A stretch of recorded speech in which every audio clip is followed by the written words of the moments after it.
Bienvenue sur Azimut, le podcast de l'orientation proposé par les spécialistes des études supérieures. Un épisode sur les épreuves de spécialité et leur rapport à Parcoursup pour le bac 2024. Initialement, la réforme du bac, mise en place par M. Jean-Michel Blanquer en 2020, prévoyait une évaluation des épreuves de spécialité courant mars afin de pouvoir intégrer les notes sur la plateforme Parcoursup. Et ce pour qu'elles puissent compter dans la prise en compte des futures admissions en études supérieures. L'objectif était de donner des éléments complémentaires aux établissements supérieurs sur le niveau des élèves grâce aux notes de spécialité bien avant une potentielle entrée dans la formation, afin de s'assurer de la capacité d'intégrer et de suivre avec plus d'aisance la formation visée par l'élève. En sorte, une manière objective d'évaluer le niveau.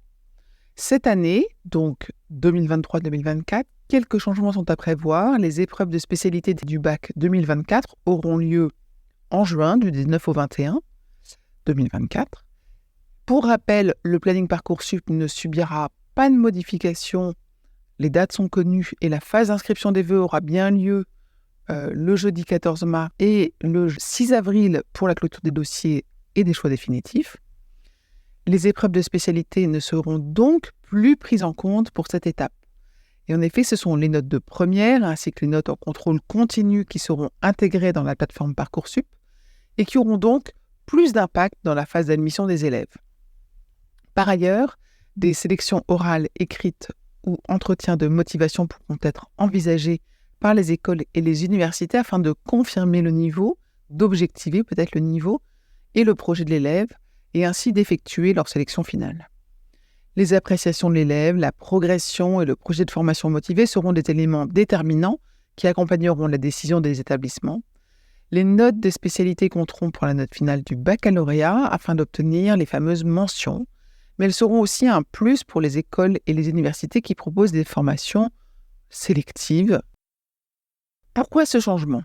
Eh bien, selon le ministère de l'Éducation, le principal objectif de ce changement serait de pallier le fort taux d'absence des élèves sur la période d'avril, mai et juin, qui, une fois les épreuves de spécialité passées et Parcoursup complétées, ont éprouvé un désintérêt pour les cours.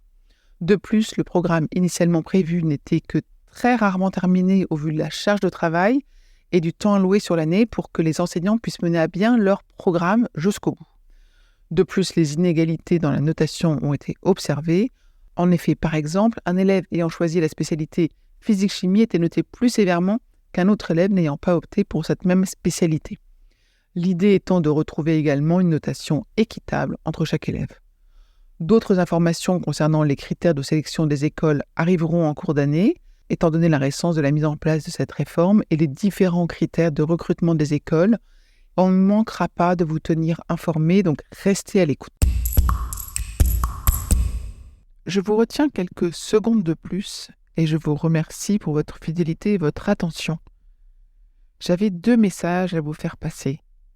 Vous écoutez peut-être ce podcast sur Apple Podcast ou sur Spotify ou sur une autre application de podcast et il est possible que vous ignoriez que le site azimut-podcast.com diffuse l'ensemble de ces épisodes en les ayant organisés et rangés de manière thématique. Ceux qui connaissent ce site sont vraiment contents de pouvoir y écouter sereinement chacun des épisodes et de pouvoir utiliser ce moteur de recherche. Deuxième message, sur ce même site, vous pourrez vous abonner à la newsletter. La newsletter, je l'ai surnommée l'hebdo de l'orientation. C'est une newsletter qui, comme son nom l'indique, est envoyée chaque semaine, le mardi pour l'instant. Et c'est dans cette newsletter que vous trouvez les indications des nouveaux épisodes, des guides que nous diffusons et de temps en temps, nous vous annonçons les masterclass, les ateliers, etc. que nous organisons. Bref, je vous conseille vivement de vous abonner à cette newsletter. À très vite et encore une fois, merci de votre fidélité avec Azimut. Parlons orientation.